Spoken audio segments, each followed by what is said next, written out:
Hello, good morning, everybody. Today we have a special guest.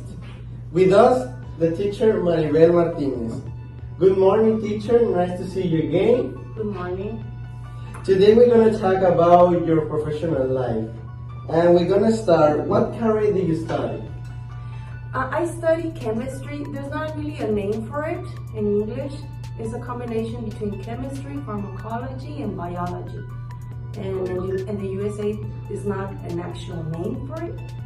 They're supposed to be like different, but it's a combination. Oh, that's cool. That's very cool. The second question, when you were child, what career did you want to study? I always wanted to study chemistry. Since I was little, I was a very curious girl. So I always wanted to study chemistry. I didn't know the name of it, because I was little. But I know I wanted to, when I was 5, I wanted for my birthday a microscope. That was what I wanted. So I always loved chemistry and knowing how the world worked. That was always my main goal. And another one that I always liked was veterinarian, because I love animals till this day. So it was between those two, and I ended up studying chemistry. Oh, that's cool. Science is so cool. I love science. I love science. Yeah. And the next question, Memo. When did you join of the University of the Colima? What year? It was back in 2012. It was February 1st, 2012, so it's been 11 years. It's been a long time. Well, have you ever studied abroad in other country? Yes, I have. I've been back and forth because my parents I was born in the USA. I was born in California, so I studied kindergarten there, and we came here to Mexico when I was 6. And I've been back and forth. I studied 3rd grade, 4th grade. I studied middle school. I think it was 7th grade. And then in high school, I studied 9th and 10th grade. And then, so it's been back and forth like that. That's cool. The next question, can you explain your prioritize your academic task? How do I prioritize my academic task? It's difficult. It was easier when I didn't have any kids, because it was all work and all study. But since I had kids, it's been the most challenging part of it, because I have to put a stop to myself that this time is for the kids and not for work, and I have to close the laptop and say no, it's time for the kids. So I usually get up at maybe 4:35, and if I have to study something, I'll do it then.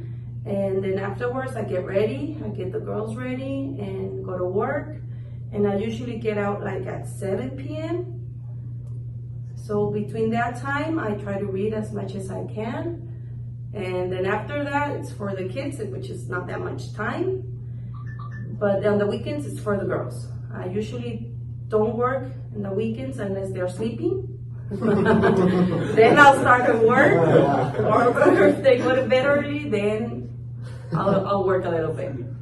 Yeah, that's how I usually do it. It's hard. The last question. If you weren't pharmacologist, what you will have liked with? I was in a hustle because I wanted to study veterinarian. So a month before I took my papers to the university, I was still wondering if I was sure or not. But at the end, I ended up being a chemist. But I wanted to be a veterinarian. I still want to pursue that a little bit, but I have to wait till the kids grow and see if I could take maybe a course or something. Oh, yeah. Do you like animals? I love animals. I have animals. I always had animals. My kids love animals. Do you have a pet? Yes, I have 3. I have a dog, which we took from the pound, and I have 2 cats, which got there by themselves, and now they're part of the house. My mom doesn't like pets. No? No. It's because it's a lot of work to have pets. You know, the hair and stuff. So My mom not likes cats. she doesn't like cats. They're very independent. That's hard to deal with. The dog, I love it. Yeah, dogs are like, you can like teach them to do things and stuff, but cats, no. If you call them and they don't want to go, they don't go. I think cats are intelligent. Yes, very, very intelligent animals. And they're very, very independent. So, if face, they'll respect yours. It's different dynamic. Mhm. Well, with this we finished.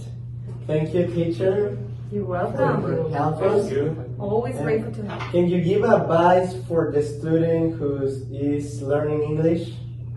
Yes, the best thing you can do when you're learning English is like what I usually do to not forget the language.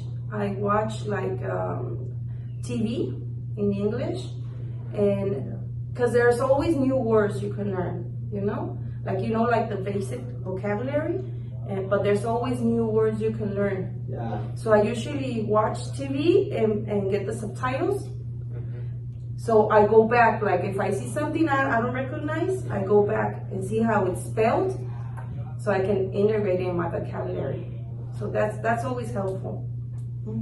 Okay. Thank you for your time. This is all, and we see you on the next video. Okay. Thank you. Thank you. Bye. Bye. Thank you.